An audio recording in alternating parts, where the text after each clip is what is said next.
Well, hey gang, how you doing? Jonathan here for Tailhunter Sportfishing, and it's time once again for the Mexican Minute La Paz video fishing report, coming to you from La Paz, Baja, Mexico, and then covering all of the fishing action for our Tailhunter Sportfishing fleet for the dates of October 6th through the 13th, 2023. Wherever you are, hope you're doing well. Thank you for checking in.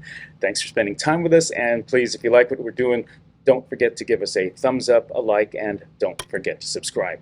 Okay, let's jump right into it. It's been a weird couple of weeks down here in La Paz. I got to tell you, in almost 30 years running our fishing operation here, I've never seen the conditions that we've had for the last 2 weeks or so, since the last full moon.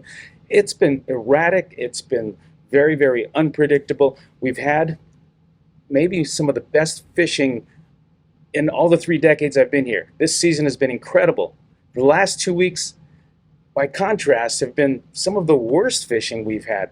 It started with the full moon, then all of a sudden, I don't know what happened, but the waters got warm, they got dirty. Usually when we get dirty water, it means that the waters have gotten cold, upwellings have come up from the deep, it turns the water over, and fishing sort of shuts down. It gets a little strange, but what happened the last 2 weeks, the waters got hot, up to 86 degrees, and I think what happened was we had a little plankton bloom. I mean, the waters were so dirty. Check this out. Put your hand in the water and you can't even see your hand a couple feet below the surface. That's how murky the water's gotten. I think what happened was the heat of the ocean got so hot that we had a plankton bloom. It turned all of the waters murky and dark. The fish went down. There was no oxygen in those upper layers. I mean, we were catching Dorado using lead and catching them 100 to 200 feet below the surface. Above that, there was nothing. I mean, you know, listen, this is a fishing business. It's relying on nature to provide us good days. Most of the days are pretty good. And like I said, we've had an incredibly good season. Imagine sending out, you know, sometimes you send out, 10, 15 boats, and maybe there's one boat that has an off day, 2 boats that have an off day. That's understandable. That's what we call fishing. But imagine sending 10 boats out and only 2 boats catch fish. And when I'm talking about fish, maybe they each catch 1 Dorado, maybe a bonito. I mean, there were boats coming back telling us they didn't even hook a bonito, didn't hook a needlefish. Imagine not even hooking a needlefish. No pargo, no cabria, nothing in shore. And on top of that, there was no bait. It was crazy. I've never seen this kind of a precipitous drop-off in great fishing all the way down to almost zero. And that's how it's been the last 2 weeks. Now, on top of that, we had a hurricane to the south of us. Hurricane Lydia, which we thought was going out to the Pacific, suddenly made a right turn right into the Baja Peninsula, right into mainland Mexico. We watched that, and you know how the arms of a hurricane are. They kind of twist all over the place like a big pinwheel. Well, a couple of those arms passed over us. Fortunately, Lydia did not hit us directly. It hit mainland, which was not good for them. It hit around the Nayarit area and really did some damage there. But these arms sort of twisted around, and a couple of them passed over us. So we had some torrential rains that flooded us for a half an hour. Then it drained off, and we had a couple of other little rainstorms here and there.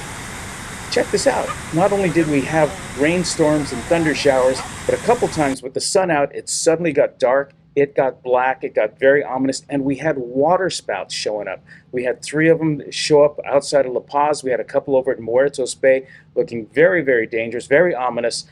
We certainly didn't race towards them. We didn't race towards fishing in that area. And then they disappeared, and the sun came out, and we caught a couple fish, or we didn't catch fish, as the case may be.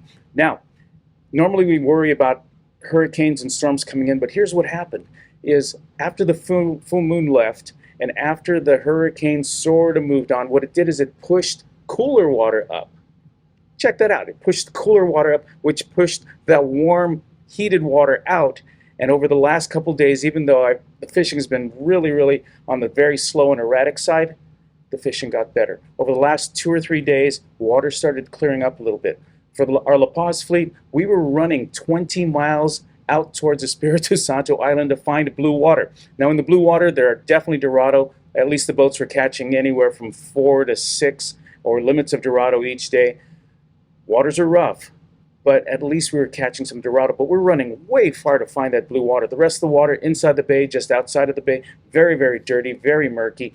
And same for Las Arenas. It's been like that for about 2 weeks, but just in the last day or two, water started clearing up a little bit, starting to find at least some bait. There's been very, very little or no bait for our Las Arenas fleets. We're using dead baits, we're using frozen bait, we're using chunked calamari to catch or try to catch some fish. But the last 2 days, started seeing a couple of tuna again, and the boats are at least getting one tuna, maybe a couple Dorado each. So I'm very encouraged that things are going to improve. And that bait situation has been really, really tough. Over at Las Arenas, the size of the baits, the sardines we were getting were 2 inches long. You have to put 3 or 4 on a hook to even cover the hook. Or like I said, we were using dead baits or frozen baits just to get through the day. But even then, the fish just weren't biting. So things are starting to get a little bit better. We're starting to clear up a little bit.